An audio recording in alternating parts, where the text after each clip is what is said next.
You are listening to Toronto's only pure metal show, The Red Switch. My name's Chris Woodford, and I play guitar. And James McDonough, I sing in Titan. Okay. Now, the band started in 2006, I reckon. Yeah, June Okay. 6th, in fact. Now, let's talk about genre and style and all that stuff, just to familiarize people that aren't aware of Titan. You know, there's some slow and some heavy, and there's some fast, sort of like a middle era Neurosis kind of thing, mixed with a little mid-90s Canadian hardcore. Colossus is a 5-song EP, which I got at Starring Janet Leigh's release day. And the opening track, can you just explain what it's about, both lyrically and musically? Well, The Glory of the Fleet, in all of my songs, I use a lot of reference historically, mythologically, or like philosophically. And so the big reference in that is this old execution method used in Roman, like old Roman times around 600 AD, where they would take these colosseums and fill them with water and recreate old Roman naval battles from history with like convicts on death row who would they'd use live ammunition and actually kill each other as the method of execution and as a method of public entertainment. And so it's just sort of me working through some guilt I have towards some certain people and some certain things through this sort of just like being on this like really this sort of conviction that's really public. It's a lot like the lyrics to Hallowed Be Thy Name by Iron Maiden, which I realized after. That's really cool. Did you ever have you been to Rome? No, we didn't do. We've toured Europe, but we've never done any Italy because if you're not in a power metal band, playing Italy is really hard. But if you're in a power metal band, I bet it's amazing. Have you ever heard of a band called Mystical Full Moon? No, I haven't. Well, we got an album from them that came in here with a press kit and everything, and they're this metal band from Italy, and it blew us away. I was like, wow, this is not bad. We didn't know what to expect because I've never heard Italian metal. What were the highlights in Europe? Europe, just sort of seeing the different communities that exist, especially in Germany, where the government funding for musicians is just amazing, and like at least relative to Canada.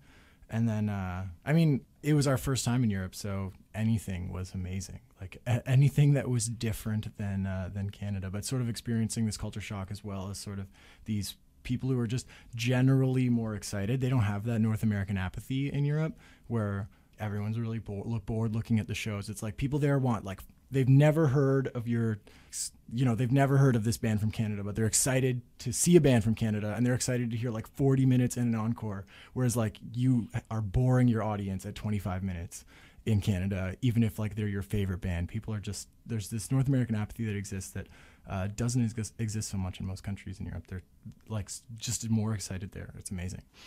What's the nicest thing a fan from Europe has said to you guys? What was that guy from? What was the Netherlands guy? Yeah. Well, the one thing we took home, and I can't really explain this on a radio show, but this one guy just went up to us. Go ahead. And was like, man, your guy's set. It was like. And we've just sort of taken this home with, he just sort of stretched his brain out with his fingers and burst it in front of us with his palm. It was, and that's something we've taken home with us and used still to describe anything. Yeah, that's almost like the Italian equivalent of. Yeah. Cool, man. Good stories. Good European stories. Okay, let's go back a bit. How would you compare the funding in Germany to like Factor? Because when I see the Factor logo on like a Canadian CD, I'm like, that's nice. Mm-hmm. So like, what's the difference there? Well, what we saw was we played a lot of like squats, like these sort of punk run venues that were based out of old German military buildings they were legal, but they were not like, they weren't owned by anyone. And we would sign this form at the end of the show that even though we were there illegally, like we were there without visas and we weren't like doing those taxes or whatever, but we would just sign a form with our names, how much we were promised, how much we were given, and then the names of all of our songs and saying from the set saying that they weren't covers.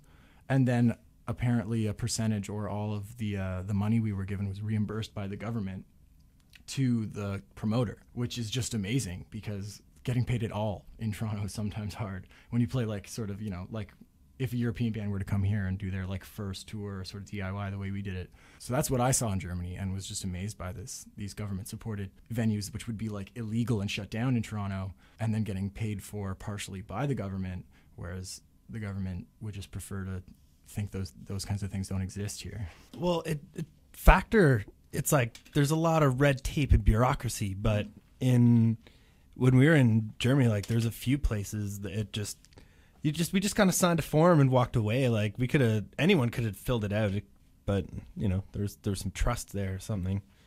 So, okay, where did you go in Europe? What was the first day, and how did you make your way across it?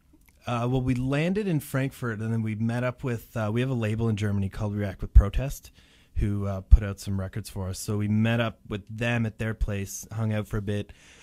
They have this weird little house away from their house. It's kind of like a really big shed. So we played our first show in there as sort of like a warm-up because we hadn't practiced in a while. So it was mostly just friends, and then our next show, we kind of went through Germany and then into the Netherlands and then through Belgium and then France and then back into the southern Germany. In and out of Germany for a while. And then we went north. We took a ferry to Copenhagen, and then we ended back the same place we started. Okay, so going back a bit, other than the name itself of that EP, everything about it is huge. Like the sound is huge and everything. I'm wondering where the inspiration is to play a style like that, where everything's really like in your face and just sounding really deep. Well, I know that in the music that I at least am inspired most by and like best within any genre of music that I listen to, I just sort of want like a level of intensity. I like a lot of, you know, more harmless music, and I like a lot of like sort of maybe slower but like less intense, boring music. But like the kind of music I've always sort of strived to make is just really intense music, and I think sort of the size and volume of the music is important. Like our two aspects that are really being explored right now in metal is just like these huge loud songs, and that adds to the intensity, or at least it's one dynamic of it. Yeah, I find like a lot of the heavier bands that are sort of getting some play right now, like you could throw like ISIS and Pelican stuff. It's like big and it's heavy, but it doesn't hit me like very hard. Like I find them boring. I put it on before I go to bed. Like, and a lot of people will get mad when I say that kind of stuff, but I don't know. Like we also have we have a background in hardcore, so there's sort of that like raw intensity of hardcore that we mix in with sort of like the heaviness and sort of like evilness of metal, I guess. So let's talk about what's brand new in the world of Titan. You guys are hitting the studio very soon. Tomorrow. Right on. Okay, so I guess at the time this airs, it will have been earlier today. What can listeners expect from the new material? Well, definitely we've explored melody more in sort of an abstract way. Like we've really focused a lot on harmonies, but how harmonies sort of can still like be juxtaposed with a really heavy and like aggressive atmosphere.